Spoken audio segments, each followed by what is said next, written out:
Hi guys, it's nice to see you again. Pada kesempatan kali ini, aku mau ngulas materi bab 7 mata kuliah Pancasila in Unique and Whimsical Ways. Dan aku juga mau ngajak kepada kalian buat ikut berkontemplasi atas materi-materi yang sudah diberikan Bapak. Jadi gini guys, ilmu pengetahuan itu kan memiliki hakikat sebagai buah dari pemikiran manusia yang kembali rasional dengan teknologi sebagai produk dari ilmu. Mulai dari zaman Renaissance, terus kayak zaman purba juga kan ada teknologinya. Sebagai ideologi bangsa, sudah dapat dipastikan bahwasanya Pancasila merupakan kristalisasi dari nilai budaya dan agama dari bangsa Indonesia itu sendiri. Benar kan?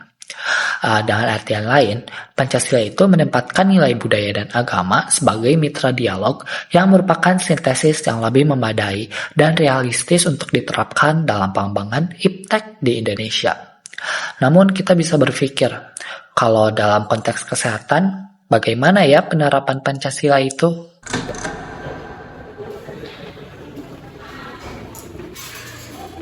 Sa, lu yakin gak bakal daftar JKN benefit sebagus itu? Gue tuh lagi seret, gaji pas-pasan. Lagian gue sehat-sehat aja. Ngapain bayar iuran tiap bulan? Justru itu, JKN tuh bukan cuma buat orang sakit doang. Itu proteksi hidup lu pikir kecelakaan nunggu jadwal? Alah, santai lah, hidup udah susah, malah nambah buat iuran. Rugi deh. Beginilah potret sebagian masyarakat.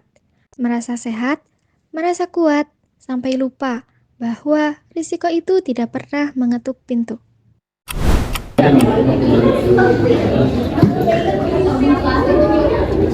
Pasien ini membutuhkan perawatan yang intensif dan membutuhkan biaya yang besar. Tolong sampaikan ya.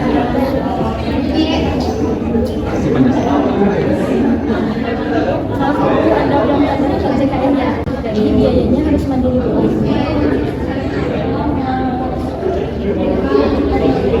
Ya Allah, mending gede pisan tadi anak.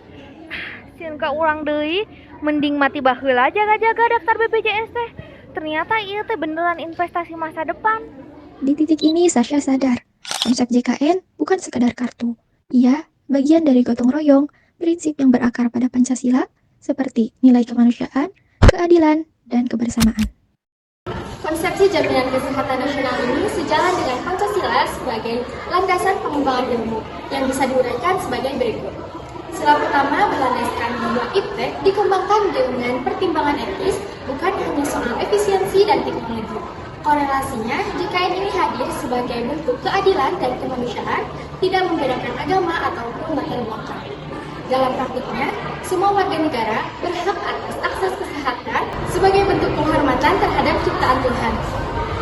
Sila kedua, beralasan bahwa ilmu digunakan demi keselamatan manusia, bukan sekedar keuntungan. Kolorasinya, JKN mengupayakan keadilan sosial di bidang kesehatan, di mana yang sehat membantu yang sakit, yang mampu membantu yang kurang mampu. Ini mencerminkan solidaritas kemanusiaan. Sila ketiga, beralasan bahwa pengembangan ilmu berorientasi pada kepentingan bangsa, alih-alih kepentingan elit. Kolorasinya, JKN menyatukan seluruh lapisan masyarakat dalam satu sistem jaminan kesehatan nasional. Peserta dari Sabang sampai Merauke terintegrasi dalam satu kebijakan. Sila keempat berlandaskan bahwa ilmu tidak boleh bersifat otoriter atau tertutup, tapi harus berkembang melalui diskusi, dialog, dan musyawarah dalam berbagai pengambilan keputusan seperti kebijakan publik. Riset kesehatan yang seharusnya dilakukan secara partisipasif dan inklusif. Kolerasinya dengan JKN, yaitu JKN lahir dari proses demokratis melalui regulasi. Kemudian sistem JKN mencerminkan suara rakyat di mana pelayanan publik berbasis kebutuhan masyarakat. Sila kelima berlandaskan bahwa pengembangan riset dan teknologi harus menjawab masalah sosial. Kolerasinya dengan JKN, yaitu JKN bertujuan menciptakan keadilan dalam akses kesehatan.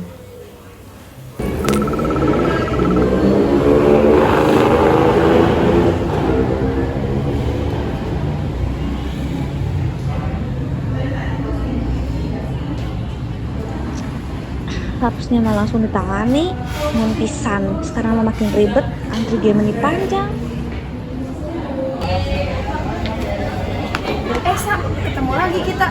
Gimana rasanya jadi peserta JKN baru? Sakit kepala, bukan cuma karena penyakitnya. Dia tuh antriannya kayak udah fasilitas beda kelas, obat gak semua ditanggung. Terus kalau udah sakit parah disuruh pulang dulu. Aku juga kadang kesel sih, terutama dari keluarga yang jauh dari kampung. Iuran buat mereka berat. Terus kalau misalkan kita ngebayar nanti nunggak, gak bisa dipakai. Ternyata bener juga ya Kay, masih banyak orang baru yang datang cuma pas butuhnya doang. Terus ada juga yang gak paham sama alurnya sama sekali. Iya juga sih, tapi sistemnya itu banyak yang perlu dievaluasi. Kadang administrasinya ribet, pelayanannya nggak merata, dan pasiennya overload. Kadang konsepnya udah bagus sih, cuman pelaksanaannya nggak sesuai sama prinsip keadilan sosial. JKN memang lahir dari semangat Pancasila, seperti gotong royong, keadilan, dan kemanusiaan. Tapi realitanya masih banyak tantangan. Layanan belum merata, informasi sulit dijangkau, obat terbatas, hingga masyarakat yang belum memahami hak dan kewajibannya. Tidak ada jaminan bahwa rule of the game itu akan terus ditaati dalam perjalanan pengembangan iptek itu sendiri.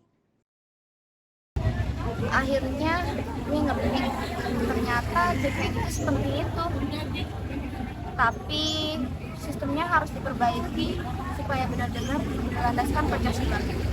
Karena kesehatan adalah hak setiap warga negara, dan negara harus hadir bukan hanya dalam slogan, tapi dalam pelayanan yang manusiawi dan adil.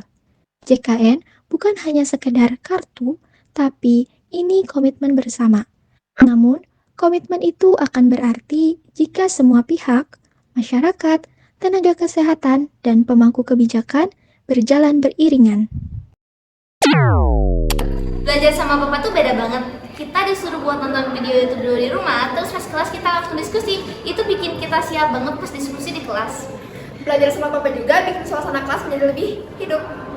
Saya merasa didengar karena ketika saya berpendapat, selalu Bapak respon dengan baik. Memberikan sudut pembelajaran yang baru karena selalu berdiskusi. Diskusinya nyambung dengan realita, jadi Pancasila terasa relevan dengan kehidupan sehari-hari. Belajarnya santai, tapi maknanya tetap dapat. Pesannya, metode ini bagus buat kita lebih aktif di kelas. Diskusinya mohon dipertahankan Pak, soalnya bermanfaat sekali.